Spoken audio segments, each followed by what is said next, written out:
యెహెజ్కేలు గ్రంథంలో నుంచి మనము కొన్ని సంగతులు వింటూ వచ్చాం. రెండవ అధ్యాయము యెహెజ్కేలు గ్రంథం 2వ అధ్యాయం 1 నుండి 3 వచనాలు చదువుకుందాం. ఆ తర్వాత కొన్ని మాటలు విందాం.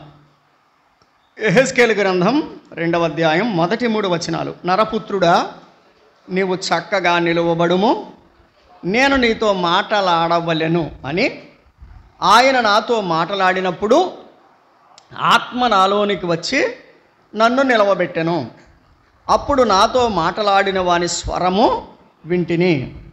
ఆయన నాతో ఇట్లనెను, నరపుత్రుడా, నా మీద తిరుగుబాటు చేసిన జనుల యొద్దకు, ఇశ్రాయేలీయుల యొద్దకు నిన్ను పంపుచున్నాను. వారును వారి పితరులను నేటి వరకు నా మీద తిరుగుబాటు చేసిన వారు. ప్రార్థన చేసుకుందాం. ప్రేమగల తండ్రి, వందనాలు. ఇంతవరకు నిన్ను ఆరాధించట్లో కృప చూపించారు. నీ వాక్యం దగ్గరికి వచ్చాం, మీరు మాతో మాట్లాడి మహిమ పొందమని, నీ శ్రేష్టమైన సంగతులు తేటగా అర్థం చేసుకునే కృపను మాకు అనుగ్రహించమని యేసుక్రీస్తు వారి శ్రేష్టమైన నామంలో స్తోత్రములు చెల్లించి సహాయం కోరి ప్రార్థించుచున్నాము తండ్రి, ఆమేన్. ప్రభునందు ప్రియులారా, యెహెజ్కేలు గ్రంథం ఇది 3వ భాగం. యెహెజ్కేలు గూర్చిన సంగతులు మొదటి విన్నాం. రెండవసారి మొదటి అధ్యాయంలో ఉన్నటువంటి దర్శనాన్ని మనం చూసాం. అధ్యాయాలు వెంబడి చదవడం అనేది కష్టమే యెహెజ్కేలు గ్రంథం. కానీ అవసరమైనంత మట్టుకు మనము 2-3 అధ్యాయాలు కలిసి ధ్యానం చేయడానికి ప్రయత్నం చేద్దాం. ఇప్పుడు ఈ రోజున మనం 2 నుంచి 5 అధ్యాయాల మధ్యలో ఉండే భాగాన్ని నేను మీకు అందిస్తాను. ఈ 2 నుంచి 5 అధ్యాయాల మధ్యలో ఉండే భాగంలో 4 దర్శనాలు ఉన్నాయి, లేక 4 ఉపమానాలు ఉన్నాయి. ఈ 4 మనము ధ్యానం చేసుకోబోతున్నాం. 2వ అధ్యాయము ప్రారంభంలో నరపుత్రుడా అన్నాడు. మీరు గమనించినట్లయితే యెహెజ్కేలు గ్రంథంలో నరపుత్రుడా అనే మాట 90 సార్లు కనిపిస్తుంది. నరపుత్రుడా. యేసుక్రీస్తు ప్రభువారు కూడా క్రొత్త నిబంధన గ్రంథంలో ఆయన మనుష్య కుమారుడు అని పిలువబడ్డాడు. నరపుత్రుడు అంటే ఏమిటి? మనుష్య కుమారుడు. కాబట్టి యేసుక్రీస్తు ప్రభువారు కూడా మనుష్య కుమారునిగా పిలువబడ్డారు. 2వ అధ్యాయములో ఒక ప్రవక్తతో దేవుడు మాట్లాడుతున్న విధానాన్ని మనం గమనిస్తున్నాం. ఏమన్నాడంటే ప్రవక్తతోటి, ఇదిగో నువ్వు చక్కగా నిలబడు అన్నాడు. ఎలా నిలబడమన్నాడు? చక్కగా నిలబడు. మనం ఎలా నిలబడుతున్నాము? చక్కగా నిలబడు అన్నాడు. ఎందుకు చక్కగా నిలబడమన్నాడు? నేను నీతో మాట్లాడవలెను. నేను నీతో మాట్లాడాలంటే నువ్వేం చేయాలి? చక్కగా నిలబడాలి. చాలామందితో దేవుడు మాట్లాడలేదంటే దాని అర్థం ఏంటంటే వాడు చక్కగా నిలబడలేదని అర్థం. మిలిటరీలోనూ 2 కాషన్స్ ఉంటాయి. సావధాన్, విశ్రమ్ అంటాడు కదా. యాక్షన్ పొజిషన్లో ఒకలాగుండు, రెండోది నెమ్మది తీసుకో లేక విశ్రాంతి తీసుకో అని 2 పదాలు ఉంటాయి. ఇక్కడ చక్కగా నిలబడుము అంటే ఏంటంటే, మిలిటరీలో ఎవడైనా చక్కగా నిలబడలేదనుకోండి, మిలిటరీ ఆఫీసర్ ఏం చేస్తాడంటే తరిమేస్తాడు వాడిని. పనిష్మెంట్ ఉంటుంది.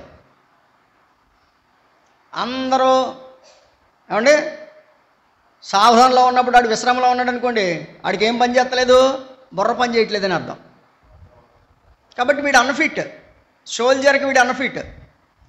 అలాగే నిజంగా కనుక దేవుడు మనల్ని టెస్ట్ పెడితే మనం ఎంతమంది అన్ఫిట్ అయిపోతామో తెలీదు. చక్కగా నిలబడు అంటే దాని అర్థం ఏంటంటే నీ డ్యూటీ, నీ బాధ్యత ఏదైతే ఉందో ఆ బాధ్యత నెరవేర్చాలంటే నువ్వు ఖచ్చితంగా చక్కగా నిలబడాలి. నువ్వు చక్కగా నిలబడితేనే నేను మాట్లాడతాను. నువ్వు చక్కగా నిలబడు, నేను మాట్లాడతాను. నువ్వు ఆ మాటలు వింటూ ఉండాలి. వింటూ ఉంటే ఆ మాటల ద్వారా ఆత్మదేవుడు నీలో ప్రవేశిస్తాడు. అర్థమవుతుందా?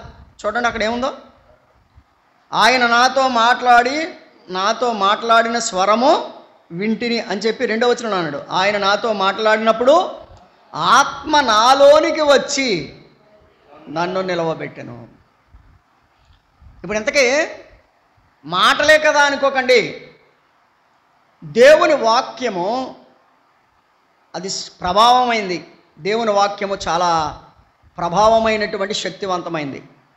ఆ మాటలో ఉండే ఆత్మ ద్వారా మనలోనికి వచ్చి మనల్ని ఏం చేస్తుందంట? నిలబెడుతుంది. 2వ అధ్యాయము మనం ఇలా చెప్పుకోవాలంటే 3 భాగాలుగా చెప్పుకోవచ్చు. 1, నరపుత్రుడా నువ్వు నిలవబడు. 2, నరపుత్రుడా నువ్వు ప్రకటన చెయ్యి. నరపుత్రుడా నీవు ప్రకటన చెయ్యి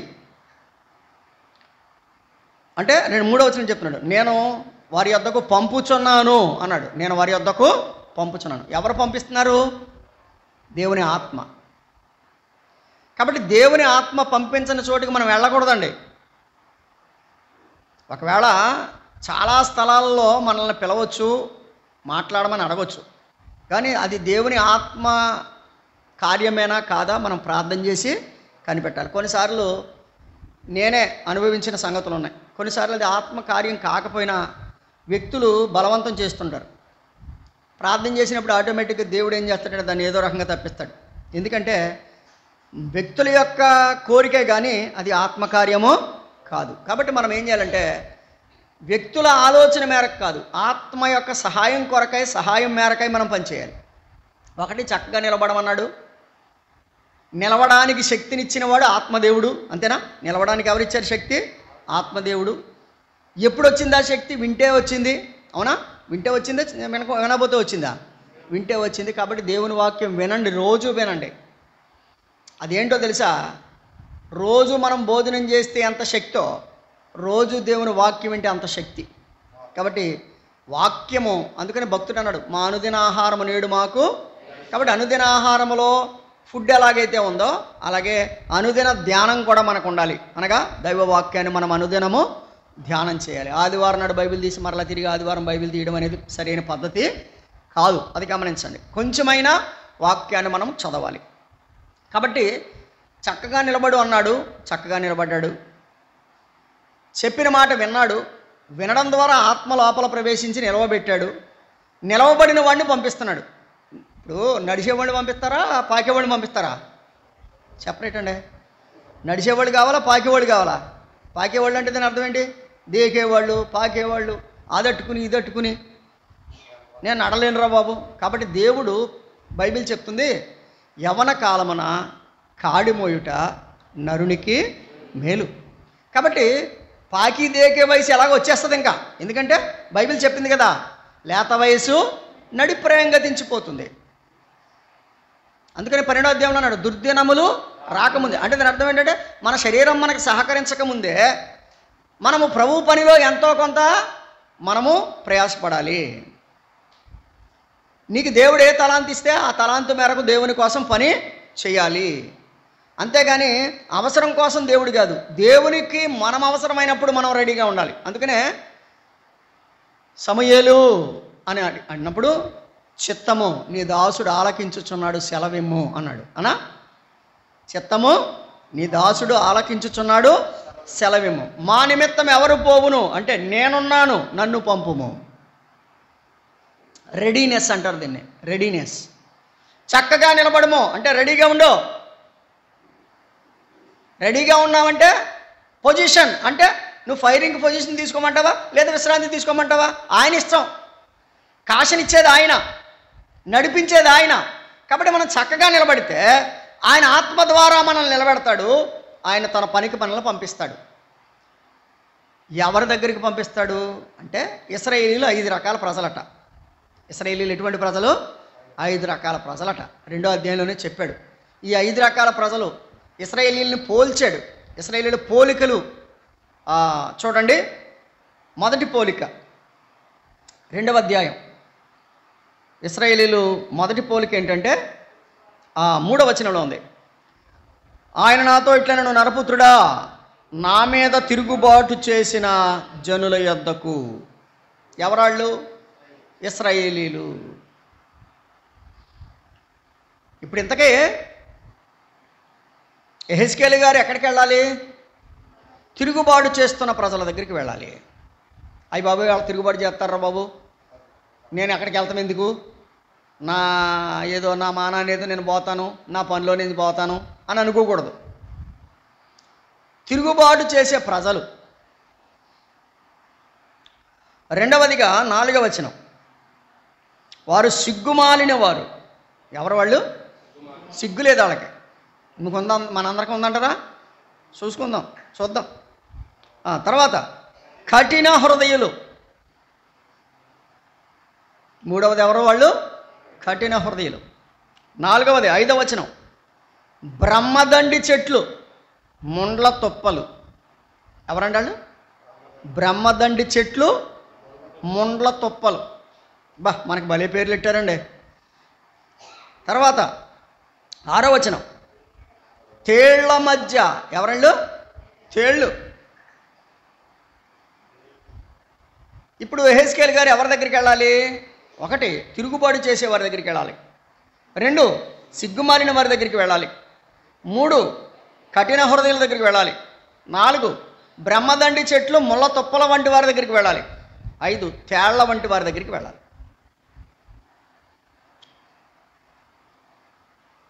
ఒరే అక్కడ తేళ్ళు ఉన్నాయి జాగ్రత్త అంటామా? అందుకనే షోల్జర్కి మోకాల వరకు ఉంటుంది. ఏది? షూ. ఎందుకంటే తేలు, పాములు, ఒకవేళ పాము కరిచినా అంత హైట్ లెక్కలేదు. అందుకని షోల్జర్కి ఎంత ఉంటుంది.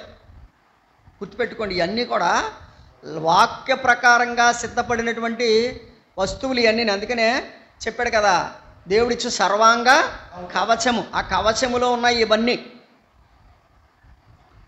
అయితే విందాం. వాళ్ళు మొట్టమొదట వాళ్ళు తిరుగుబాటు చేసే ప్రజలు. దైవ గ్రంథంలో తిరుగుబాటు కోసం ఎన్నో మాటలు ఉన్నాయి, కానీ ఒక్క మాట చెప్తా. సామెతల గ్రంథం 17వ అధ్యాయం. సామెతల గ్రంథం 17వ అధ్యాయం 11వ వచనం. సామెతల గ్రంథం 17వ అధ్యాయం 11వ వచనం. తిరుగుబాటు చేయువాడు కీడు చేయుటకే కోరును, అట్టువాని వెంట క్రూరమైన దూత పంపబడును. ఈ మాట ఒక్కటి అండర్లైన్ చేసుకోండి. మీరు మీ జీవితంలో ఇంకెప్పటికీ మర్చిపోకూడదు ఇది. తిరుగుబాటు చేసేవాడు కీడునే కోరుకుంటాడంట. అమ్మ అంటున్నారా? ఎవడు వీడు? తిరుగుబాటు చేసేవాడు. తిరుగుబాటు చేసేవాడు ఏం కోరుకుంటాడు? కీడు చెయ్య కోరుకుంటాడు. వాడు వెనకాల ఏముందంట? ఎవడకో నేను కీడు చేస్తున్నాను అనుకుంటున్నావు, కానీ నీ వెనకాల కీడు ఉందన్న సంగతి మర్చిపోవద్దు. నీ వెనకాల దూత ఉందంట. ఏ దూత అది? క్రూర దూత. అంటే దాని అర్థం ఏంటంటే దయాదాక్షిణ్యాలు లేకుండా తీసిపడద్దు నిన్ను. నువ్వెవడకో కీడు చేద్దామని ముందుకెళ్తున్నావు, నీ వెనకున్న క్రూర దూత నీ మీద ఏమీ దయ చూపకుండా నిన్ను తీసి పడేస్తుంది. దేవుని వాక్యం చెప్తుంది. తిరుగుబాటు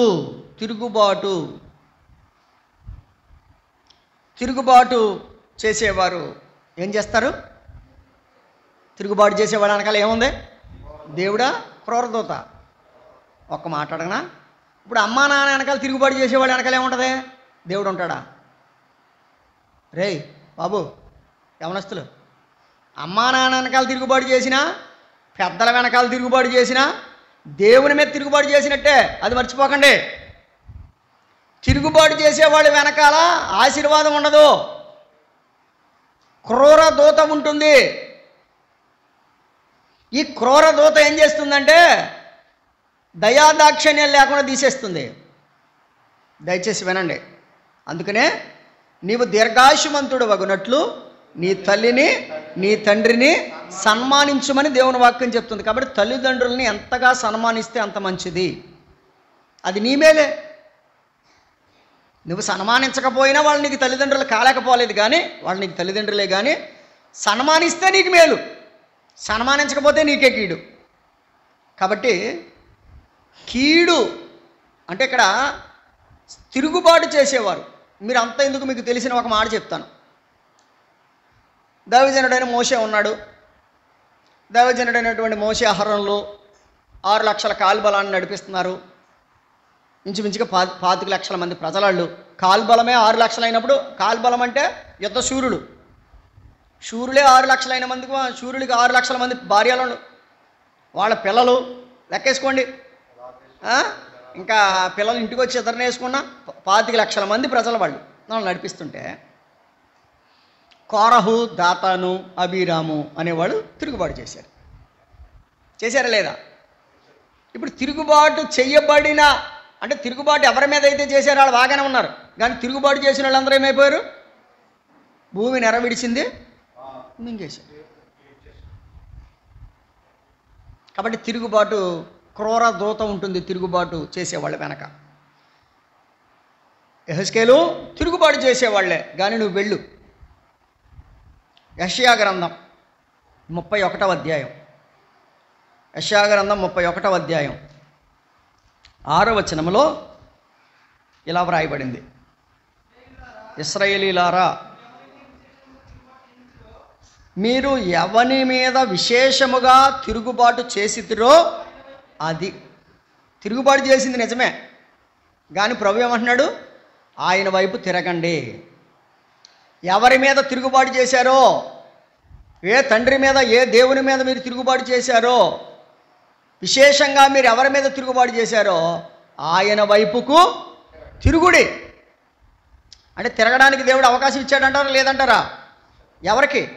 తిరుగుబాటు చేసేవారికి కూడా దేవుడు అవకాశాన్ని ఇచ్చాడు. 2, వాళ్ళెవరో సిగ్గుమాలిన వారు. వాళ్ళు ఎవరటండి? సిగ్గుమాలిన వారు. హోషేయ గ్రంథం 4వ అధ్యాయం, పేజీ నెంబర్ 746. హోషేయ గ్రంథం 4వ అధ్యాయం 18వ వచనం: వారికి ద్రాక్షరసము చేదాయనం, ఒళ్ళు తెలియని వారు. ఏమండి వింటున్నారా? వాళ్ళు ఏం తెలియదంటే వాళ్ళకే ఒళ్ళు తెలియని వారు, మానక వ్యభిచారము చేయువారు, వారి అధికారులు సిగ్గుమాలిన వారై అవమానకరమైన దానిని ప్రేమించరు. సిగ్గు అంటే సిగ్గు లేని వాళ్ళు అంటే ఏంటండి? చెప్పాడు అక్కడ. ఎంతకాలం చెప్పినా ఇంకా సిగ్గు ఉండదు వీళ్ళకి. తాగేవాడిని తాగొద్దురా అంటే వాడికి సిగ్గులేదు, తాగుతూనే ఉంటాడు. వ్యభిచారం చేసేవాడిని వద్దురా అంటే చేస్తూనే ఉంటాడు, వాడికి సిగ్గులేదు. ఇక ఒళ్ళు తెలియదంటే వాళ్ళకి, ఒళ్ళు తెలియని పరిస్థితుల్లో అంటే ఏంటి? ఎరా ఒళ్ళు తిమ్మిరిగా ఉందా అంటూ ఉంటారు కదా, దాని అర్థం ఏంటి? వాడు ఏం చేస్తున్నాడో వాడికే తెలియకుండా దుర్మార్గమైన కార్యక్రమాలు చేస్తున్నారు. అందుకని అంటున్నాడు, అక్కడ ఒక మాట చెప్పాడు: వారి అధికారులు సిగ్గుమాలిన వారై అవమానకరమైన దానిని ప్రేమిస్తున్నారు. అంటే తనకు ఏదైతే అవమానం తెస్తుందో ఆ త్రాగుణ్ణి, తనకు ఏదైతే అవమానం తెస్తుందో వ్యభిచారాన్ని, తనకు ఏదైతే అవమానం తెస్తుందో ఆ పాపాన్నే ప్రేమిస్తున్నారు. ఆ పాపాన్ని ప్రేమించేవారే సిగ్గుమాలిన వాళ్ళు. అది దేవుని వాక్యం చెప్పే సత్యం. సిగ్గుమాలిన వాళ్ళు ఎవరో? పాపాన్ని ప్రేమించేవారు. అది పాపమని తెలిసి కూడా దాన్ని ప్రేమించడం. కాబట్టి ఇశ్రాయేలీలు పాపమని తెలిసినా పాపాన్ని ప్రేమించారు. అందుకని అన్నాడు వారు సిగ్గుమాలిన వారు అన్నాడు. కాబట్టి దేవుడేమన్నాడు? జెఫన్యా గ్రంథం 2వ అధ్యాయం 1వ వచనంలో, సిగ్గుమాలిన జనులారా కూడి రండి. సిగ్గుమాలిన వారికి కూడా దేవుడు ఏం అవకాశం ఇచ్చాడు? రమ్మంటున్నాడు. జెఫన్యా గ్రంథం 2వ అధ్యాయం 1వ వచనం, సిగ్గుమాలిన జనులారా కూడి రండి. సిగ్గుమాలినోడు కూడి రమ్మంటున్నాడా, పొమ్మంటున్నాడా? ఏమండి? తిరుగుబాటు చేసిన వాళ్ళకి అవకాశం ఇచ్చాడా? ఇచ్చాడు. సిగ్గుమాలినోడికి అవకాశం ఇచ్చాడా? ఇచ్చాడు. మన దేవుడు అవకాశాలు ఇచ్చే దేవుడు. అవకాశాన్ని వినియోగించుకోకపోతే నష్టపోయేది మనమే. వారు తిరుగుబాటు చేయవారు. 2 వారు సిగ్గుమాలిన వారు. 3 వారు కఠిన హృదయులు. ఏ హృదయులు? కఠిన హృదయులు. కీర్తన గ్రంథం 76వ కీర్తన, కీర్తన గ్రంథం 76వ కీర్తన 5వ చరణం: కఠిన హృదయులు దోచుకొనబడి ఉన్నారు, వారు నిద్ర నొంది ఉన్నారు, పరాక్రమశాలులందరి బాహుబలము హరించెను. ఇక్కడ చూడండి, కఠిన హృదయులు అన్నాడు. ఫుట్ నోట్లు ఏమన్నాడు? గుండె దిట్టరులు అన్నాడా? అంటే గుండె దిట్టంగా ఉండిపోయింది వాళ్ళది గుండె. దానికే రాతి గుండె అని అర్థం. దానికి అర్థం ఏంటి? రాతి గుండె. అందుకని ప్రభు ఏమన్నాడు? మీలో రాతి గుండెను తీసివేసి మాంసపు గుండెను నేను మీకు ఇస్తాను. చెప్పండి, ఇప్పుడు ఈ కఠిన హృదయులు ఏం చేయబడ్డారట? దోచుకోబడ్డారంట. వినాలి వినాలి వినాలి. ఎంత కఠినంగా ఉన్నా సరే ఏదో ఒక రోజు నువ్వు దోచుకోబడతావు. జాగ్రత్తగా ఉండు. నీ శరీరం నిన్ను దోచుకుంటుంది, ఆరోగ్యం నిన్ను దోచుకోవచ్చు, అంత అయిపోద్ది. కఠినం కఠినం కఠినం. సామెతల గ్రంథం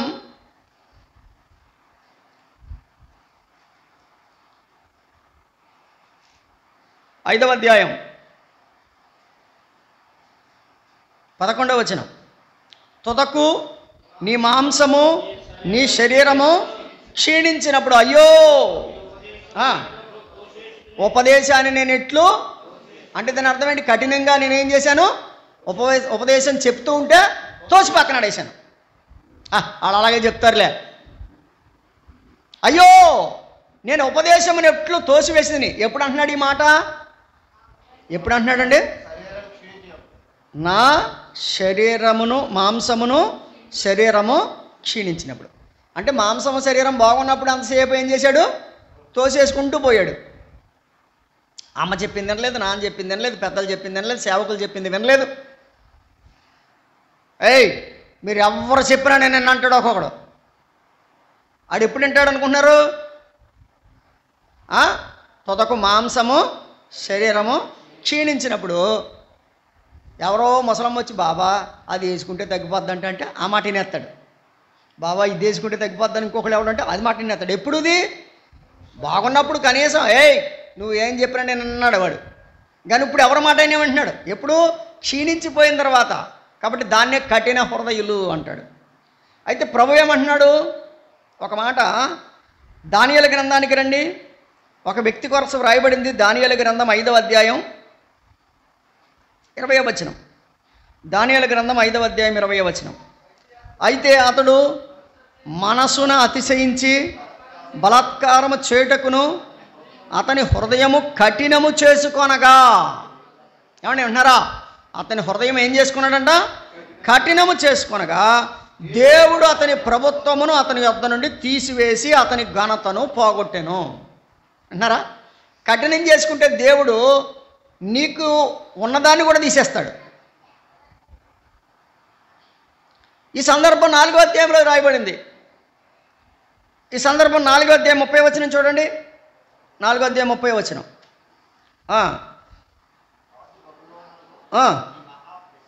రాజు బబులోనును ఈ మహావిశాల పట్టణము నా బలాధికారము నా ప్రభావ ఘనతను కనబరచుటకై నా రాజధాని నగరముగా నేను కట్టించినది కాదా అని తనలో తాను. ఇదంతా దేవుడు 5వ అధ్యాయం 20వ వచనం ఏమని రికార్డ్ చేయించాడు? హృదయ గర్వము అని రికార్డ్ చేయించాడు. లేకపోతే హృదయ కాఠిన్యము అని చెప్పాడు. హృదయములో ఉన్న కఠినత అని చెప్పాడు. 37వ వచనం. రాజు నోట ఈ మాట ఉండగా ఆకాశము నుండి ఒక శబ్దము వచ్చెను. ఏదనగా రాజుకు నెబుకద్నెజరు ఇదే నీకు ప్రకటన. నీ రాజ్యము నీ యొద్ద నుండి తొలగిపోయాను. తమ యొద్ద నుండి మనుషులు నిన్ను తరిమెదరు. నీవు అడవి జంతువుల మధ్య నివాసము చేయుచు పశువుల వలె గడ్డి మేసెదవు.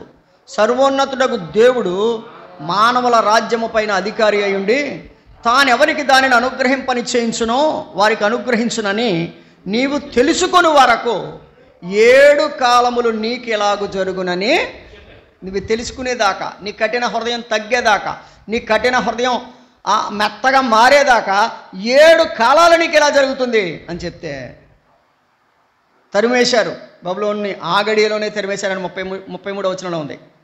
ఆ గడియలోనే ఎలాగో నెబుకద్నెజరుకు సంభవించను. మానవుల్లో నుండి అతన్ని తరిమిరి అతడు పశువుల వలె ఏమేశాడు? గర్వం ఏమేయించింది? అది గర్వం గడ్డి మేస్తుంది, జాగ్రత్త. అందుకనే రేయి పగలు నీ పదసేవ అనే పాటలు పాడతాం. గర్వమణచి గద్దెలు దింపి ఘనులనైనా మేపవగడ్డి. గర్వమణచి గద్దెలు దింపి ఘనులనైనా మేపవగడ్డి. రేయి పగలు నీ పదసేవే జీవదాయక చేయుట మేలు. సాటి లేని దేవుడ నీవే, నాదు కోట కొండయు నీవే.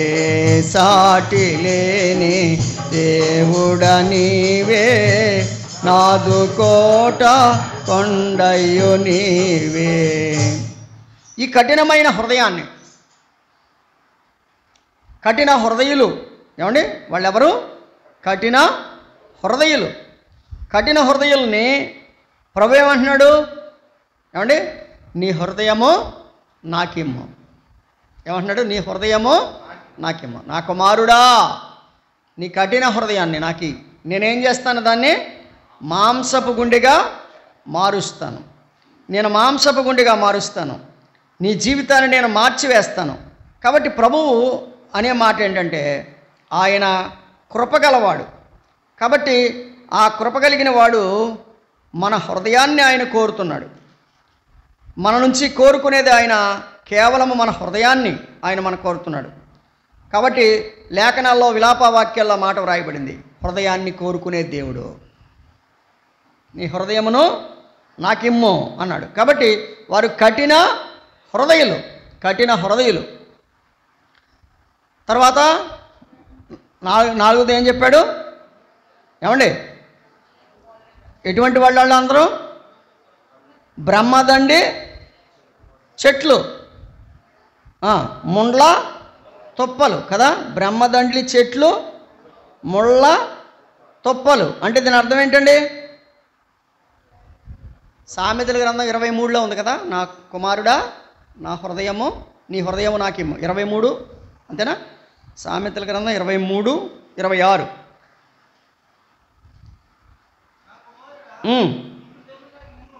ఎవరి హృదయం అది? కఠిన హృదయం. నువ్వు ఎలాంటి హృదయంతో ఉన్నా నీ హృదయము నాకు ఇమ్ము.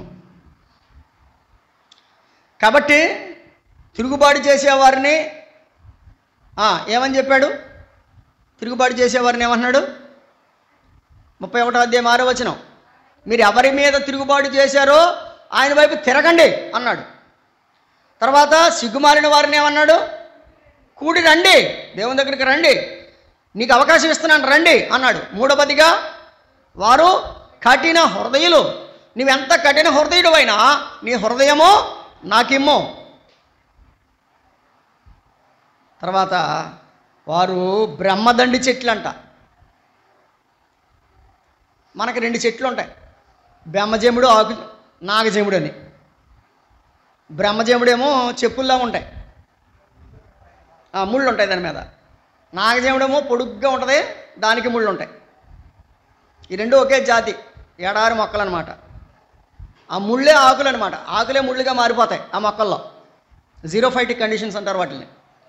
సరే, ఇప్పుడు ఇంతకే మామూలు చెట్టు దగ్గరికి వెళ్ళినట్టు బ్రహ్మదండి చెట్ల దగ్గరికి వెళ్ళగలమా? ఏ కారణం ఏంటి? ఇశ్రాయేలీలు ఎలా ఉన్నారో తెలుసండి? అయ్యి బాబోయ్, ఆడి దగ్గరికి వెళ్ళకూడదురా బాబోయ్ అనుకునేలాగా ఉన్నారు. అంటే ఏంటి? ఒకడికొకడు ముళ్ళు గుచ్చుకునే ముళ్ళులా తయారైపోయారు. వీడి ఆడికి ముళ్ళు, ఆడి ఈడికి ముళ్ళు. ఇశ్రాయేలీని దేవుడు బ్రహ్మదండి చెట్లతో పోల్చాడు. న్యాయాధిపతుల గ్రంథంలో ఒక ఉపమానం ఉంది, మీకు తెలిసిన ఉపమానమే. తీస్తారా? న్యాయాధిపతుల గ్రంథం 9వ అధ్యాయం 14వ వచనం. చెట్లన్నీ కలిసి అంట ఒక రాజుని ఏర్పాటు చేసుకుందాం అనుకున్నాయంట. న్యాయాధిపతుల గ్రంథం 9వ అధ్యాయం 14వ వచనం. అప్పుడు చెట్లన్నీ నీవు వచ్చి మమ్మను ఏలుమని దేంతో చెప్పారంట? ముందేమో 9వ అధ్యాయం 9వ వచనంలో ఒలీవ చెట్టు దగ్గరికి వెళ్ళారు. అందంట నేను రానందంట. 9వ అధ్యాయం 9వ వచనంలో ఒలీవ చెట్టు దగ్గరికి వెళ్ళాయి ఈ చెట్లన్నీ కలిసి. మమ్మల్ని ఏలమని ఒలీవ చెట్టు దగ్గరికి వెళ్తే ఒలీవ చెట్టు అందంట, నేను రాను, నేను నా తైలాన్ని దేవునికి ఇవ్వాలి, నా తైలము దేవుణ్ణి మానవుల్ని గణపరిచేది, కాబట్టి నా తైలాన్ని ఇవ్వకుండా నేను ఉండలేను, దేవుడు ముఖ్యము, మానవులందరూ నాకు ప్రాముఖ్యం, కాబట్టి నేను రాలేను, మీ మీద నేను చెట్లు మీద రాజుల మీద ఉండి తలకాయ ఇటు ఊపడానికి నేను రానందంట ఒలీవ చెట్టు. తర్వాత అంజూరం చెట్టు దగ్గరికి వెళ్ళారంట, అది 11వ వచనంలో ఉంది. అంజూరం చెట్టు దగ్గరికి వెళ్తే అంజూరం చెట్లు అన్నారంట, ఇదిగో నా పని ఏంటంటే నేను ప్రజలకి మాధుర్యాన్ని పంచిపెట్టడం. నేను ప్రజలకి ఏం పంచిపెట్టడం? మాధుర్యాన్ని పంచిపెట్టడం. ఒలీవ చెట్టు ఏమో నేనేమో ప్రజల్ని గణపరచడం అంది. అంజూరపు చెట్టు ఏమంటుంది? నేను ప్రజలకి మాధుర్యాన్ని పంచిపెట్టడం, కాబట్టి నేను రాను, నేను ప్రజలకు మాధుర్యం పంచిపెట్టడం మానేసి మీ మీదకి వచ్చి మీ మీద రాజుగా ఉండడానికి నాకు కుదరదు, కొండ అవతలకి అంది. తర్వాత ద్రాక్షావళి దగ్గరికి వెళ్ళారు, 12వ వచనంలో ఉంది. ద్రాక్షావళి దగ్గరికి వెళ్తే ద్రాక్షావళి ఏమందంటే, దేవుణ్ణి మానవుల్ని సంతోషపెట్టి ఉద్యోగం మానేసి మీ దగ్గరికి రమ్మంటారా, కొండ అవతలకి అంది. అంటున్నారా? ఈ 3 చెట్లు ఏంటి? మంచి పని చేసినాయా చెడ్డ పని చేసినాయా? ఒలీవ చెట్టు తన పని తాను చేసుకుంటుంది. చెప్పండి. అంజూరపు చెట్టు తన పని తాను చేస్తుంది, గణపరిచే చెట్టు ఒకదాంది, మాధుర్యం వచ్చే చెట్టు ఒకదాంది, ఏమంటే సంతోషపెట్టే పని ఒకదాంది.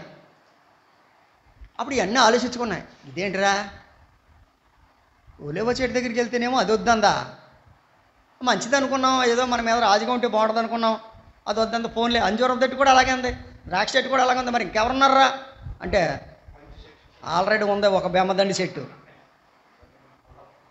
దాని దగ్గరికి వెళ్దామని వెళ్ళారు. వెళ్ళి బెమ్మదండి చెట్టు నువ్వు మా మీద రాజుగా ఉండు అని అంటే ఇదేమంది? ఎస్ రండి, నా నీడను. అసలు దాని దగ్గర నీడ ఉంటుందా చెప్పండి? అసలు దాని నీడ ఉంటుందా? చూడండి అక్కడ ఏమంటుంది చూడండి, నా నీడను ఆశ్రయ అంటే లేనిది ఉన్నదని చెప్తుంది. గమనిస్తుందా? అవేమో ఉన్నాయి ఉన్నట్టుగా చెప్పుకున్నాయి, ఇది లేనిది ఉన్నట్టు చెప్పుకుంటుంది. ముళ్ళ చెట్టు లక్షణం అది. నా నీడను ఆశ్రయించండి, అగ్ని నాలో నుండి బయలుదేరి లెబానోను దేవదారు చెట్లను కాల్చివేయనని చెట్లతో చెప్పను. ఇక్కడ వినండి. ఊరు బాబు ఎరకపోయో చిరుక్కుపోయారా అనుకున్నా ఈ చెట్లన్నీ అంటుంది. రాజారా రండి, వచ్చేయండి, నా నీళ్ళలోకి వచ్చేయండి, లేదా అంటుంది. అర్థమవుతుందా? రండి, లేదా అనే పదం ఉపయోగించిందా? లేదా నాలో నుంచి ఏమొస్తుంది? అగ్ని. మరి ఇప్పుడు వరకు నీడ ఉందా అమ్మ? అర్థమవుతుందా? ప్రభుత్వంలో చాలామంది ఇలాగే ఉంటారు, ముందు నీడ అంటారు, తర్వాత వచ్చేది ఏంటి? అగ్ని. రండి, నా నీడని విశ్రమించండి. లేదా అమ్మా ఇదేంటమ్మా ఇప్పుడు వరకు నీడన్నావు కదా, నీ లోపల నుంచి అగ్ని ఎలా వచ్చిందంటే కొన్ని రోజులే ఉంటుంది, అది అలాగా తర్వాత మారిపోద్ది, కుదరదు. ఇప్పుడు చెప్పండి, ఈ బ్రహ్మదండి చెట్టు మేలు చేసేదా చెడ్డ చేసేదా? ఒక్క మాట అడగనా, మన సంఘంలో ఎవరైనా బ్రహ్మదండి చెట్లు ఉన్నారా? నవ్వకండి. మీ హృదయం మీద గుండె మీద చేసుకొని, నేను అంజూరపు చెట్టున, నేను ఒలీవ చెట్టున, నేను ద్రాక్ష చెట్టున, లేదా ముళ్ళ చెట్టున, బ్రహ్మదండి చెట్టున. ఏమంటే ఎవరో టెస్ట్ చేయక్కర్లేదు. మీ ఇంట్లో నీ భర్త నీ గురించి ఏం సాక్ష్యం చెప్తున్నాడు? నీ భార్య నీ కోసం ఏం సాక్ష్యం చెప్తుంది? అయ్యి బాబోయ్ మా ఆయనండి ఒలీవ చెట్లు అంటాడండి అంటుందా? లేదా అయ్యి బాబోయ్ ముళ్ళ తొప్పలు అంటాడండి బాబు అంటుందా? అక్కడే తేలిపోయింది నీ సాక్ష్యం. జాగ్రత్త. దేవుడు మనల్ని ఎందుకు పుట్టించాడో ఆ పుట్టించిన పనిని మనం నిర్వహించాలి. ఒలీవ చెట్టును ఒక ఉద్దేశంతో పుట్టించాడు. ఒలీవ చెట్టు దాన్ని పని చేస్తుంది. ఘనపరిచే పని, తైలమిచ్చే పని. అంజూరపు చెట్టు మాధుర్యాన్ని ఇచ్చే పని. ద్రాక్ష చెట్టు ఏమండి నేను దేవునికి మానవులు సంతోషాన్ని కలిగించే పని. ఇంకొకటేమో లేనిది ఉన్నట్టుగా చెప్పి కాల్చేసే పని. ఇప్పుడు ఇశ్రాయేలీల పరిస్థితి ఎలా ఉంది చెప్పండి? ఇశ్రాయేలీలు ఎలా ఉన్నారు? లేని దాన్ని ఉన్నట్టుగా చెప్పి అంతకుముందు నేడన్నారు కానీ లేదా నాలో నుంచి అగ్ని అంటున్నారు. లేనిది ఉన్నట్టుగా చెప్పి మనుషుల్ని మభ్యపెట్టి మనుషుల్ని నష్టపరిచి ఏమండి నీ ముళ్ళ లాంటి మాటల చేత జనాల్ని గుచ్చి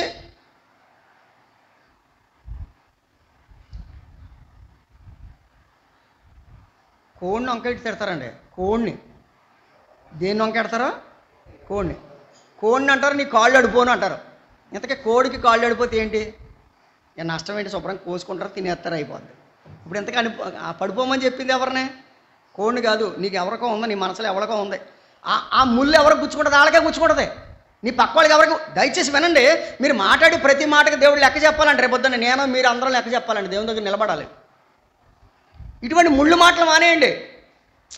ఏదైనా ప్లెయిన్గా ఉంటే అక్క నువ్వు ఈ విషయంలో నాకు బాధ కలిగింది నువ్వు అన్నమాట దయచేసి ఇంకా ఎప్పుడు ఇటువంటి మాటలు మాట్లాడక అక్క అంటే ఆవిడే సరి చేసేసుకుంటుంది, నీకు అయిపోద్ది. అంతేగాని ఆవిడ ఒక సరైన మంచి ఒక బళ్ళు వేసిందని నువ్వు ఒక బాణం ఎత్తే మీరే ముళ్ళతొప్పలం.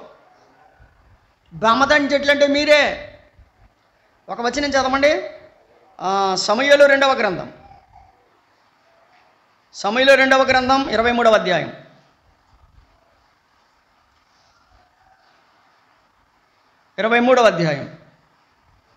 6వ వచనం. సమూయేలు 2వ గ్రంథం 23:6.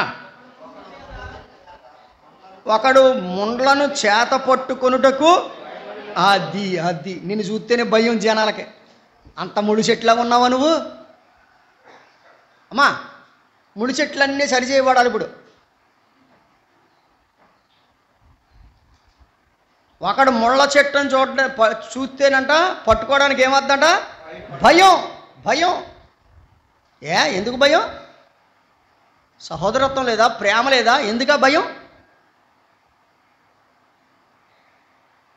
సంఖ్యాకాండం 33వ అధ్యాయం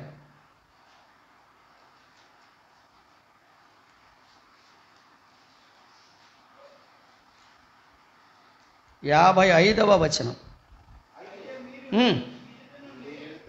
అయితే మీరు మీ ఎదుట నుండి మీ దేశస్థులను వెళ్ళగొట్టని ఎడల మీరు వారిలో ఎవరిని ఉండనిచ్చుదురో వారు మీ కన్నులలో ముండ్లుగాను మీ ప్రక్కలో శూలముగాను ఉండి మీరు నివసించు ఆ దేశంలో మిమ్మను ముళ్ళు ఏం చేస్తాయంటండి? అది ముళ్ళు ముట్టుకుంటాక భయం. ముళ్ళు బాధ పెడతాయి. సోదరులారా, భర్తను బాధ పెట్టే ముళ్ళు ఉన్నాయా? ఉన్నాయి. భార్యను బాధ పెట్టే ముళ్ళు ఉన్నాయా? ఉన్నాయి. పురుషుల వైపు కొన్ని ముళ్ళు, స్త్రీల వైపు కొన్ని ముళ్ళు. ఈ ముళ్ళన్నిటిని దేవుడు విరిచివేయునుగాక. ఎందుకంటే ఈ ముళ్ళు బాధ పెడతాయే కానీ మనుషులకి నెమ్మదిని ఇచ్చేవి కావు. కాబట్టి దేవుని యొక్క ఉద్దేశం ఏంటంటే యెషయా గ్రంథం 33వ అధ్యాయం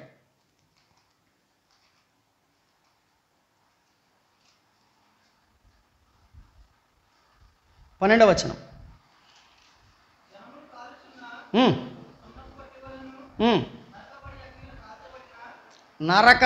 నరకబడి అగ్నిలో కాల్చబడిన ముళ్ళవలెను అగుదురు. ఇప్పుడు ముళ్ళన్నిటికీ ఏముందంటే నరకం. ముళ్ళన్నిటికీ నరకమే. గమనిస్తున్నారా? ముళ్ళన్నిటికీ ఏముంది? నరకం ఉంది. తుమ్మ చెట్టు తెలుసా మీకు అందరికీ? తుమ్మ చెట్టుకి ముళ్ళు ఉంటాయా? ఉంటాయి. సుళ్ళు ఉంటాయా?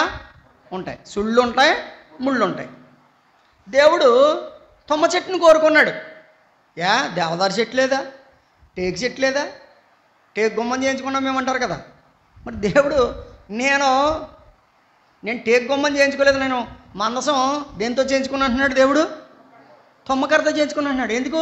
ఈ ముళ్ళ తుమ్మకర్ర, ఏమండి ఈ సుడులు కలిగిన తుమ్మకర్ర దేవుడికి కావాలి. ఎప్పుడైతే మనం ఆయన చేతిలో పడతామో ఆయన ఒక వడ్లవాని మాదిరిగా ఏం చేస్తాడంట? యెషయా గ్రంథం 44వ అధ్యాయం 13వ వచనం. వడ్లవాడు నూలు వేసి చీర్ణముతో గీత గీసి చిత్రికతో దానిని ముళ్ళన్నీ పోయినాయా ఉన్నాయి ఇప్పుడు చెప్పలే. ఎవరి చేతిలో పడ్డారు? వడ్లవాణి చేతిలో. యేసుప్రభు వారి గురించి ఏం చెప్పారు? ఈయన వడ్లవాణి కుమారుడు కావాలి అంటే నేను అంటాను, ముళ్ళన్నీ ఎవరి చేతిలో పడితే మంచిది? ముళ్ళకర్ర ఎవరి చేతిలో పడాలి? దేవుని చేతిలో. ప్రభు అయిన యేసుక్రీస్తు వారి చేతిలో పడితే ఆయన ఏం చేస్తాడు? నూలేస్తాడట. ముందు నూలేటువంటి దారం, తర్వాత రెండేది ఏం చేస్తాడు? గీత గీస్తాడంట. అంటే ఇంతవరకు మనకు అవసరం లేదని, ఆ ముళ్ళన్నీ మనకు అవసరం లేదు, గీత గీస్తాడు చీరణంతో. గీత గీసిన తర్వాత చిత్రిక పట్టుకుని ఆ పైదానంతా చెక్కేస్తాడు. ఇప్పుడు అది ఉపయోగపడుతుంది అంటే ముళ్ళు చెట్టు ఉపయోగపడిందా లేదా చెప్పాలి. ఎవరి చేతిలో పడితేను? నేను అంటాను, నేను నువ్వు ముళ్ళ లాంటి వాళ్ళమే, కానీ ప్రభువు చేతిలో పడితే ఉపయోగపడతాం. అందుకనే ఎహెజ్కేలుతో చెప్పాడు, ఎహెజ్కేలు నువ్వు ఎవరి దగ్గరికి వెళ్ళు? ముళ్ళ చెట్లు, ముళ్ళ చెట్లు ఏమండి, బ్రహ్మదండి చెట్లు. వినాలి, నువ్వు తిరుగుబాటు చేసేవారి దగ్గరికి వెళ్ళు, నువ్వు సిగ్గుమాలిన వారి దగ్గరికి వెళ్ళు, నువ్వు కఠిన హృదయాల దగ్గరికి వెళ్ళు, నువ్వు బ్రహ్మదండి చెట్ల దగ్గరికి వెళ్ళు. అంటే అక్కడికి వెళ్ళమంటున్నాడంటే వాళ్ళకి కావాలనే వద్దైనా ఆయన ఉద్దేశం? కావాలి. నువ్వు కఠినుడవైనా కావాలి, నువ్వు ముండ్ల తుప్పవైనా కావాలి, ఏమండి నువ్వు సిగ్గుమాలిన వాడవైనా కావాలి, నువ్వు తిరుగుబాటు చేసిన వాడవైనా కావాలి. ప్రభువుకు నువ్వు కావాలి, నువ్వు ప్రభువుకు కావాలి. నువ్వు ఎలాంటి పరిస్థితులున్నా ప్రభువుకు కావాలి. తర్వాత ఆఖరి అన్నాడు, వీళ్ళు తేళ్ళు అన్నాడు. ఎవరంటే ఎలా? తేళ్ళు.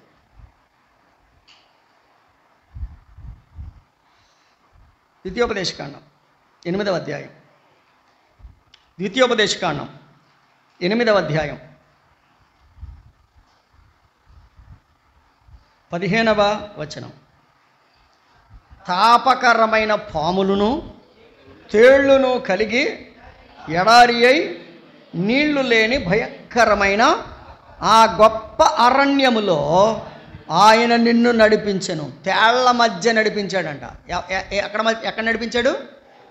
పాముల మధ్య, తేళ్ల మధ్య. పాముల మధ్య, తేళ్ల మధ్య ఎవరు నడిపించాడు? ఇశ్రాయేలీలు నడిపించాడు. భయంకరమైన అరణ్యంలో. ఇంతకీ పాముల్ని తేళ్ళని చెప్పాడు. పాము కరిస్తే చచ్చిపోతారు, అవునా? తేలు కరిస్తే బతుకుంటారు అనుకుంటున్నారా? తేలు కరిచినా చచ్చిపోతారు. సుమతి శతకంలోనే ఎక్కడ ఉంది అంటే పాముకు తలలోను రుచికమునకు తోకలోను కానీ కలునికి అంటే మనిషికి నిలువెల్ల విషమేద గదరా సుమతి. ఎక్కడంట? వాటికి అక్కడక్కడ ఉంది. పాముకేమో తలలోనే ఉంది, వృచ్చికానికేమో తోకలోనే ఉంది. మిగిలినంతా మంచిదే, కానీ మందంతా పైనుంచి కింద వరకు. అందుకని అన్నాడు బైబిల్లో, యెషయా గ్రంథంలో చెప్పాడు, ఇదిగో నడినెత్తి మొదలుకొని అరికాలి వరకు స్వస్థత కొంచెమైనను లేదు. ఎక్కడ చూసినను గాయములు, పచ్చిపుళ్ళు, అవి పిండబడలేదు, తైలముతో మెత్తన చేయబడలేదు. నరపుత్రుడా, నువ్వు వెళ్ళు. ఎవరి దగ్గరికి వెళ్ళు? ఈ తేళ్లాంటి ప్రజల దగ్గరికి వెళ్ళు. ప్రకటన గ్రంథం, తేళ్ళు గురించి ప్రకటన గ్రంథంలో కూడా ఒక మాట ఉంది. 9వ అధ్యాయం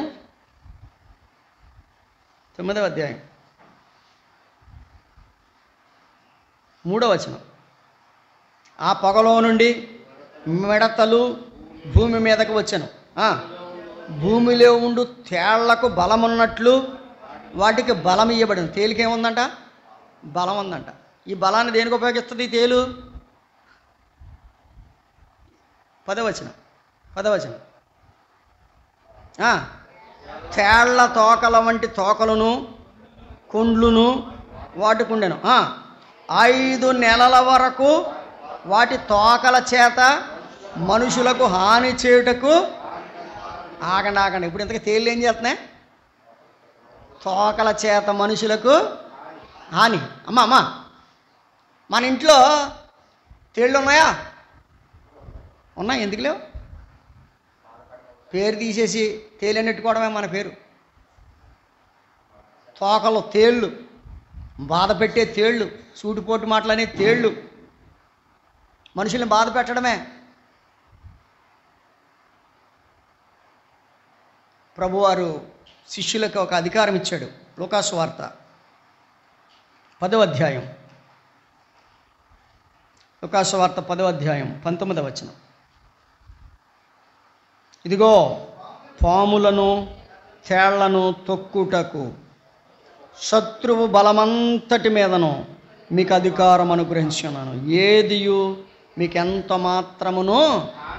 పాములు తేళ్లగుండా ఇశ్రాయేలీయులను నడిపించాడు, పాములు తేళ్లగుండా శిష్యులను నడిపించాడు, పాములు తేళ్ల లాంటి వ్యక్తుల మధ్య యెహెజ్కేలుని నడిపించాడు. టైం అయిపోయింది, ఏం చేస్తాం? రండి యెహెజ్కేలు గ్రంథం 2వ అధ్యాయం. మనం అనుకున్న టైం అయిపోయింది. 2వ అధ్యాయం, 2వ అధ్యాయంలో ఇక 3, 4 అధ్యాయాలు ఇంకా మనం సమయం లేదు చెప్పలేను, కానీ 2వ అధ్యాయంలోనే ముగిస్తాను. రండి. నెంబర్ 1, నీవు చక్కగా నిలబడుము అన్నాడు, ఆత్మ ద్వారా నిలవబెట్టాడు. ఇప్పుడు పంపుచున్నాడు. 3వ వచనంలో పంపుచున్నాడు. ఎవరి దగ్గరికి పంపిస్తున్నాడు? తిరుగుబాటు చేసేవారి దగ్గరికి పంపిస్తున్నాడు, సిగ్గుమాలిన జనుల దగ్గరికి పంపిస్తున్నాడు, కఠిన హృదయాల దగ్గరికి పంపిస్తున్నాడు, బ్రహ్మదండి చెట్లు, ముళ్ళ చెట్ల వంటి వారి దగ్గరికి పంపిస్తున్నాడు, తేళ్ల వంటి వారి దగ్గరికి పంపిస్తున్నాడు. పంపిస్తూ ఒక మాట చెప్పాడు, ఇదిగో వాళ్ళ కఠిన హృదయులైనా, వాళ్ళ బ్రహ్మదండి చెట్లైనా, వాళ్ళు సిగ్గుమాలిన వారైనా 4వ వచనంలో చెప్తున్నాడు, నువ్వు ప్రకటన చెయ్యి అన్నాడు. ఏమన్నాడండి? చూడండి 4వ వచనం. వారు సిగ్గుమాలిన వారు, వారి కఠిన హృదయులై ఉన్నారు, వారి యొద్దకు నేను నిన్ను పంపుచున్నాను, వారు తిరుగుబాటు చేయువారు గనుక వారు వినినను వినకపోయినను తమ మధ్య ప్రవక్త ఉన్నాడని వారు తెలుసుకున్నట్లు ప్రభువగు యెహోవా ఎలాగూ సెలవిచ్చుచున్నాడని నీవు వారికి. అది విన్నా వినకపోయినా చెప్పడం మన బాధ్యత. ఇంట్లో కానీ, వీధిలో కానీ, సంఘంలో కానీ విన్నా వినకపోయినా చెప్పవలసిన బాధ్యత దేవుడు మన మీద పెట్టాడు. కఠినాత్ముడని చెప్పడం మానేయొద్దు. చెప్పగా వాడే మారొచ్చేమో. వీడికి ఎన్నిసార్లు చెప్పినా ఇంతే అని అనుకోవద్దు. ప్రతిరోజు ఒకసారి ఒక సేవకుడు ఒక విషయం చెప్పాడు. ఏం విషయం చెప్పాడంటే, ఒక పెద్ద బండరాయికి మధ్యలో గీత ఉంది. పెద్ద బండరాయికి మధ్యలో గీత ఉంది. ఈ గీత ఎలా వచ్చింది అని ఎవరైనా పైనుంచి బదలగొట్టారా? లేకపోతే ఎవరైనా డైనమైట్ పెట్టి పేల్చాడా? లేదా రంపంతో కోసాడా? అంత నీట్గా ఉంది. ఏంటని చూస్తే కింద చీమలు ఉన్నాయంట. కింద ఏమున్నాయి? చీమలు ఉన్నాయి. అంటే దీని అర్థం ఏంటి? ఆ రాయి మీద నుంచి చీమల ప్రయాణం మొదలు పెట్టక ప్రయాణం చేయగా కొన్ని వందల వేల చీమలు, లక్షల చీమలు, కోట్ల చీమలు ఆ దారిలో ప్రయాణం చేయగా ఏమైంది? ఆ రాయి ఏమైంది చెప్పండి? రాయికి మధ్యలో గీత పడింది. అవి ప్రయాణం మానేస్తే ఈ రాయి చెప్పండి పగిలేదా? దారి ఏర్పడేదా? ఏర్పడదు. కాబట్టి మనం కూడా విసిగిపోవద్దు. నా వల్ల కాదని మానేయొద్దు. ఇక ఎంత చెప్పినా అంతే అని చెప్పేసి భర్తకు వాక్యం చెప్పడం మానకండి, భార్యకు వాక్యం చెప్పడం మానకండి. విన్నా వినకపోయినా ఏం చేయాలి? వాక్యమును ప్రకటించాలి. రైట్. రెండోది, ప్రకటించేటప్పుడు భయపెడతారు వాళ్ళు. ఎందుకు? వాళ్ళ కఠినులు కదా. 5వ, 6వ వచనంలో నువ్వు వాళ్ళకి భయపడొద్దు అని చెప్పాడు. 5వ వచనం, 6వ వచనం చూడండి. నరపుత్రుడా, నీవు బ్రహ్మదండి చెట్లలోనూ ముండ్ల తుప్పలలోనూ తిరుగుచున్నావు, తేళ్ల మధ్య నివసించుచున్నావు. అయినను ఆ జనులకు భయపడకు, వారి మాటలకు భయపడకు. ఎందుకో తెలుసా? నువ్వు భయపడొద్దు. పంపించిన వాడిని నేను, ఆత్మ ద్వారా కార్యం చేసేవాడిని నేను, చెప్పడం పనే నీ పని. వారు భయపెడతారు కానీ నువ్వు భయపడొద్దు అన్నాడు. తర్వాత 7 నుంచి 8 వచనాల్లో వారు తిరుగుబాటు చేయువారు గనక వారు వినినను వినకపోయినను నేను సెలవిచ్చిన మాట నీవు వారికి తెలియచు. 8వ వచనం, నరపుత్రుడా, వారు తిరుగుబాటు చేసినట్లు నువ్వు చెయ్యక. మనం ఏం చేయకూడదంట? ఆడేదో కొట్టాడని మనం కొట్టేయకూడదట, ఆడేదో తిట్టాడు కదని మనం తిట్టేయకూడదట. ఈ రోజు జరుగుతుందంత ఇదే. దేవుని సేవకుల పని ఏంటంటే తిరుగుబాటు చేస్తే తిరుగుబాటు చేయబడి కాదు, వారు తిరుగుబాటు చేసినట్లు నువ్వు చేయకూడదు. వాడు ఎలా తిట్టాడు నువ్వు అలా తిట్టకూడదు. ఆడికి కర్ర తీస్తే నువ్వు కర్ర తీయకూడదు. వాడు వ్యంగ్యంగా మాట్లాడి బూతులు తిడితే నువ్వు తిట్టకూడదు. ఒకటి, నువ్వు వెళ్ళాలి. రెండు, విన్నా వినకపోయినా చెప్పాలి. మూడు, భయపడకూడదు. నాలుగు, వాళ్ళు ఎలాగా మాట్లాడినా నీవు వాళ్ళ మీద తిరుగుబాటు చేయకూడదు.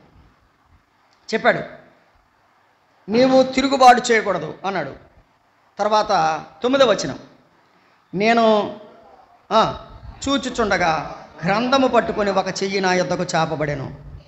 ఆయన దాని నా ముందర విప్పగా అది లోపటను వెలుపటను వ్రాయబడి ఉండెను. మహావిలాపము, మనోదుఃఖము, రోదనము అని అందులో వ్రాయబడెను. మరియు ఆయన నాతో ఇలాగూ సెలవిచ్చాను, నరపుత్రుడా, నీకు కనబడిన దానిని భక్షించము. దేవుని సేవకులు ఏం చేయాలి? గ్రంథాన్ని భక్షించాలి. దేన్ని భక్షించాలి? గ్రంథాన్ని భక్షించాలి. సువార్త చెప్పాలి అంటే ఒకటి, నిలబడాలి. దేవుని మాటకు లోబడాలి.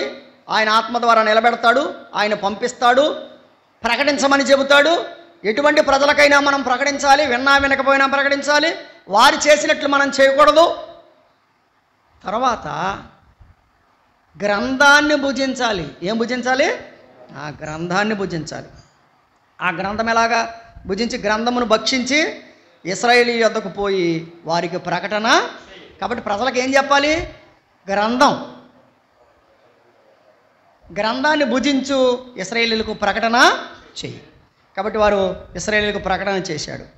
ప్రకటన చేస్తే, నరపుత్రుడా, 2వ వచనం, నేను నోరు తెరవగా ఆయన ఆ గ్రంథము నాకు తినిపించి, నరపుత్రుడా, నేను ఇచ్చుచున్న ఈ గ్రంథమును ఆహారముగా తీసుకొని దానితో నీ కడుపు నింపుకొనుమని నాతో సెలవేయగా నేను దానిని భక్షించి తిని అది నా నోటికి తేనె వలె మధురముగా. కాబట్టి మధురమైన దేవుని వాక్యాన్ని మనము రోజు తినాలి. తిన్న వాక్యాన్ని ఇతరులకు ప్రకటన చేయాలి. విన్నా వినకపోయినా ప్రకటన చేయాలి. దేవుడు ఒక మాట చెప్తున్నాడు, ఇవన్నీ కూడా మీరు వినాలి వినాలి వినాలి అని చెప్పి అన్యజనులైనా వింటారేమో కానీ నా ప్రజలు వినడం లేదని చెప్పి ఆయన బాధపడుతున్నాడు. ఏమని బాధపడుతున్నాడు చూడండి. 5వ వచనం, నీవు గ్రహింపలేని యాసమాటలు పలుకు జనుల యొద్దకు కాదు, ఇశ్రాయేలీయుల యొద్దకే నిన్ను పంపుచును. నీవు గ్రహింపలేని యాసమాటల పలుకు అన్యజనుల యొద్దకు నేను నిన్ను పంపుటలేదు. అట్టి వారి యొద్దకు నేను నిన్ను పంపిన ఎడల వారు నీ మాటలు, అంటే అన్యజనులైనా వింటున్నారు కానీ నా ప్రజలు మాత్రం వినలేదు. యెషయా గ్రంథం ఒక్క మాట చదువుకొని ముగించుకుందాం. యెషయా గ్రంథం 1వ అధ్యాయం.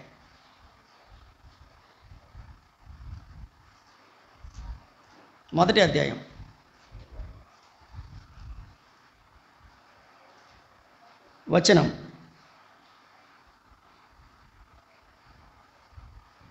ఎద్దు తన కామందు నెరుగును, గాడిద తన సొంతగాని దొడ్డను తెలుసుకొనును. ఇశ్రాయేలీయులకు తెలివి లేదు, నా జనులు యోచించరు.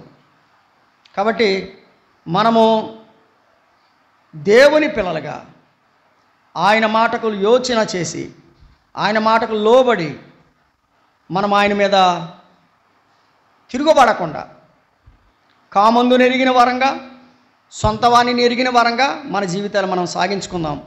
ఈ వాక్యాలన్నీ మన కొరకు ఎందుకు రాయబడ్డాయి అంటే ఆనాడు వారు నష్టపోయారు. 3వ అధ్యాయంలో మీరు చూస్తే యెరూషలేము మొత్తం యంత్రాల చేత కూలగొట్టబడింది.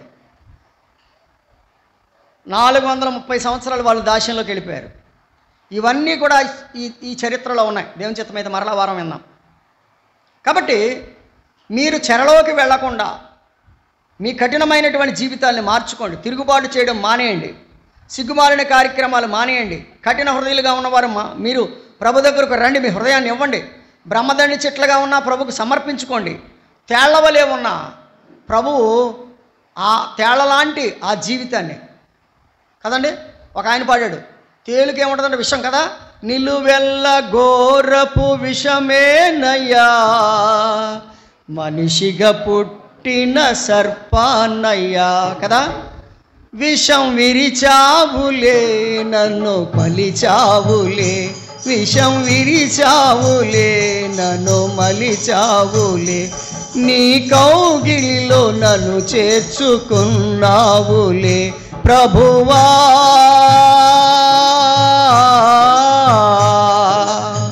కాచితివి ఎంతకాలం, కాచితివి ఎంతకాలం. ఒక విషపూరితమైన నన్ను కూడా నువ్వు మార్చావయ్యా. ప్రభు మార్చడానికి ఇష్టపడుతున్నాడు. దయచేసి తల్ల వంచండి, కళ్ళు మూయండి. నాయనా, నేను తిరుగుబాటు చేసేవాడినా, తిరుగుబాటు చేయడం మాని నీ దగ్గరికి వస్తున్నానయ్యా. నేను సిగ్గుమాలిన వాడినా, పాపం చేస్తూ సిగ్గుమాలిన జీవితం జీవిస్తున్నానా, నీ దగ్గరికి వస్తున్నానయ్యా. నేను కఠినాత్ముడిని, నీ దగ్గరికి వస్తున్నానయ్యా. నాయన, నేను బ్రహ్మదండి చెట్ల వంటి వాడిని, నీ దగ్గరికి వస్తున్నానయ్యా. నాలో ఉన్న విషయాన్ని విడిచివేయి ప్రభువా. తేలు లాంటి జీవితం నాలోంచి తీసివేయి ప్రభువా. నీ మాటకు నేను లోబడతాను. నీ నుండి నాకు నీ ఆత్మ కార్యము నా జీవితంలో జరిగించు. ఒక నూతనమైన వ్యక్తిగా నన్ను మార్చు. ఒక నూతనమైన ఆశీర్వాదంతో నన్ను పంపించు. నాలో ఉన్న కఠినత్వాన్ని తీసివేయి. నాలో ఉన్న ముళ్ళలాంటి జీవితాన్ని తీసివేయి. నాలో ఉన్న పాపాన్ని తీసివేయి. నాలో ఉన్న తిరుగుబాటును తీసివేయి. నాయనా, నాలో ఉన్న విషయాన్ని తీసేయి తండ్రి. నన్ను నేను నీకు సమర్పించుకుంటున్నాను. ప్రేమ కలిగిన మా తండ్రి, వందనములు, స్తోత్రములు. ఇంతవరకు మీరు మాతో మాట్లాడినందుకే స్తుతిస్తున్నాం. ఆయన యెహెజ్కేలు గ్రంథంలో ఉన్న సంగతులు మీరు మాకు జ్ఞాపకం చేశారు. నీ దాసునిగా విన్నా వినకపోయినా చెప్పాల్సిన బాధ్యత ఇచ్చారు. చెబుతుండగా కఠినులమైన, తిరుగుబాటుదారులమైన, ముళ్ళ వంటి వారమైనా, తేళ్ల వంటి వారమైనా, నాయనా, సిగ్గుమాలిన పాపములో ఉన్నవారిమైనా మీరు మాకు ఒక అవకాశం ఇస్తున్నారు. స్తోత్రాలు. అవకాశాన్ని వినియోగించుకొని నీ వైపుకు నడిచే భాగ్యం మాకు అందరికీ దయచేయమని, మాలో ఉన్నటువంటి ఆ విషయాన్ని, మాలో ఉన్న ముళ్ళను, మాలో ఉన్న కఠినత్వాన్ని సరిచేసి బాగు చేసి నీ కొరకు నమ్మకమైన సాక్షులుగా మమ్మల్ని నడిపించమని మా ప్రభువు మా రక్షకుడైన యేసుక్రీస్తు వారి ద్వారా ప్రార్థించి వేడుకొనిచున్నాము తండ్రి. ఆమేన్. అందరికీ వందనాలు.